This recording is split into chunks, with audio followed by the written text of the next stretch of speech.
ایک زمانہ تھا جہاں ایک خوبصورت باغ کے کونے میں ایک چھوٹا سا گہری بھوری رنگت کا بیج زمین کے نیچے خاموشی سے پڑا تھا۔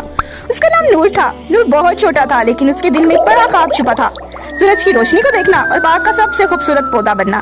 زمین کے اندر سب کچھ ٹھنڈا اور تاریک تھا۔ نور کو کچھ خوف بھی محسوس ہو رہا تھا لیکن اس کے ساتھ ایک گہری خواہش بھی تھی۔ وہ وہاں موجود مٹی کے دانوں اور پانی کے قطروں سے دوستیاں کرتا اور ان سے باہر کی دنیا کے قصے سنتا۔ بزرگ مٹی کے ذرات اسے اونچے درختوں کی کہانیاں سناتے اور بارش کے قطرے اسے ہوا کی سگوچیوں کے بارے میں بتاتے۔ ایک دن نور نے محسوس کیا کہ اب انتظار کا وقت ختم ہو چکا ہے۔ اس نے اپنی چھوٹی سی طاقت جمع کی اور ایک کمپل کی شکل اختیار کی۔ اپنے آپ کو ہلکا سا موڑا اور یہ عمل بہت مشکل تھا، جس سے کسی بھاری دروازے کو دھکیلنا ہو۔ اس نے اپنی پہلی چھوٹی جڑ کو زمین میں پھیلایا اور پھر آہستہ آہستہ اوپر کی طرف بڑھنا شروع کر دیا۔ 3 دن اور 3 راتیں گزر گئی۔ نور ہر پل اوپر کی طرف دھکا لگاتا رہا۔ آخر کار ایک نرم صبح اس نے ایک چھوٹی سی جگہ سے باہر جھانکا۔ اس نے پہلی بار سورج کی سنہری روشنی دیکھی۔ روشنی ایسی تھی جیسے ہزاروں جگنو گھٹے چمک اٹھے ہوں۔ نور کی خوشی کا کوئی ٹھکانہ نہ تھا۔ اس نے فوری طور پر اپنی 2 ننھی پتیاں کھول دی۔ وہ باغ کا حصہ تھا لیکن یہ چیلنج کا اختتام نہیں تھا، آغاز تھا۔ دوسرے بڑے پودے اسے دیکھ کر مسکراتے اور کچھ شرارتی پرندے اسے چھیڑتے۔ ایک دفعہ تو ایک شرارتی کیڑے نے اس کے پتے کاٹنے کی بھی کوشش کی مگر نور نے ثابت قدمی دکھائی۔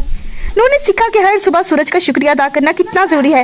وہ بارش کا انتظار کرتا اور ہوا کے ساتھ جھومتا۔ وقت گزرتا گیا، نور بڑا ہوتا گیا، اس کا تنا مضبوط ہوتا گیا اور اس کی پتیاں گہری سبز ہو گئیں۔ وہ ایک چھوٹا لیکن صحت مند پودا بن گیا۔ اس کی سب سے دلچسپ چیز اس کا پھول تھا۔ جب نور پر پہلا پیلا رنگ کا پھول کھلا تو باغ میں جیسے خوشی کی لہر دوڑ گئی۔ وہ صرف خوبصورت نہیں تھا، وہ وہاں کی شہد کی مکھیوں اور رنگ برنگے تتلیوں کے لیے امید کا نشان بن گیا۔ نور نے اپنی زندگی سے پیغام دیا کہ چھوٹا ہونا کوئی مسئلہ نہیں ہوتا، جب تک کہ آپ کے اندر بڑھنے کی اور چمکنے کی خواہش زندہ ہے۔ اس نے نہ صرف تاریکی سے روشنی تک کا سفر طے کیا بلکہ باغ کے ہر کونے میں ایک نئی چھوٹی سی امید کی کرن بھی بکھیر دی۔